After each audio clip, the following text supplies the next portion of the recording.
Hello, saya Kazim. Saya adalah pengasas codewithkazim.com. Kursus ini menerangkan cara bekerja dengan data jujukan dan siri masa untuk tugasan regresi menggunakan rangkaian ingatan jangka pendek panjang, LSTM.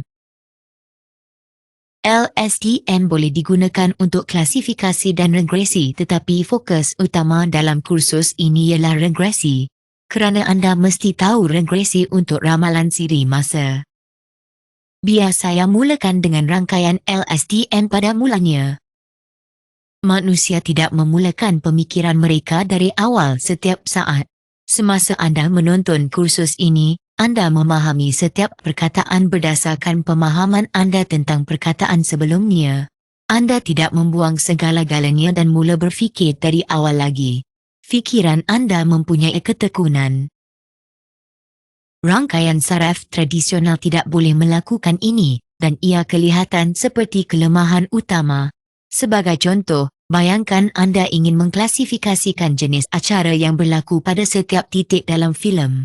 Tidak jelas bagaimana rangkaian saraf tradisional boleh menggunakan alasannya tentang peristiwa terdahulu dalam filem untuk memaklumkan yang kemudian.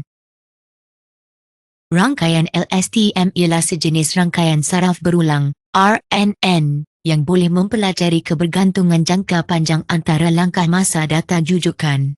Rangkaian memori jangka pendek panjang ialah RNN lanjutan, rangkaian berjujukan, yang membolehkan maklumat berterusan.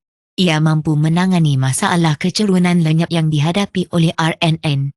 Rangkaian saraf berulang juga dikenali sebagai RNN digunakan untuk ingatan berterusan. Seni bina rangkaian LSTM. Komponen teras rangkaian LSTM ialah lapisan input jujukan dan lapisan LSTM.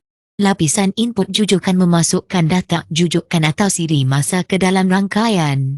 Lapisan LSTM mempelajari kebergantungan jangka panjang antara langkah masa data jujukan. Gambar rajah ini menggambarkan seni bina rangkaian LSTM mudah untuk pengelasan. Rangkaian bermula dengan lapisan input jujukan diikuti dengan lapisan LSTM. Untuk meramalkan label kelas, rangkaian berakhir dengan lapisan yang disambungkan sepenuhnya, lapisan softmax dan lapisan output klasifikasi. Gambar rajah ini menggambarkan seni bina rangkaian LSTM mudah untuk regresi. Rangkaian bermula dengan lapisan input jujukan diikuti dengan lapisan LSTM. Rangkaian berakhir dengan lapisan bersambung sepenuhnya dan lapisan keluaran regresi. Kami telah mengenali beberapa seni bina LSTM. Kini kami belajar bagaimana untuk melaksanakan rangkaian ini dalam MATLAB. Untuk pelaksanaan rangkaian dalam MATLAB, anda mesti menentukan lapisan rangkaian anda dalam tata susunan yang dipanggil lapisan. Sebagai contoh, dalam slide ini, anda boleh melihat cara untuk mentakrifkan rangkaian LSTM klasifikasi.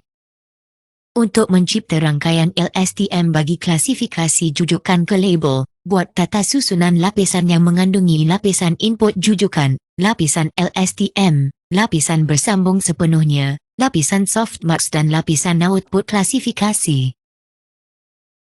Ini adalah lapisan rangkaian LSTM. Ia dimulakan oleh lapisan input jujukan.